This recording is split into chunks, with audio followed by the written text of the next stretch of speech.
how to transfer money from Botim to bank account. Now, as you can see, I'm currently using the web version of Botim. I won't be able to show you directly from the application itself because it will not be visible on your end for security purposes.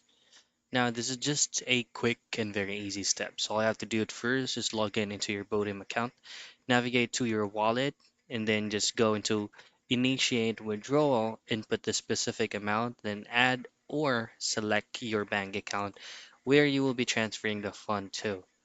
Now, once you verify the specific transaction for that current process, make sure that all the details you input are absolutely correct because it will not be revert unless you will have to report this to customer service. And that's it.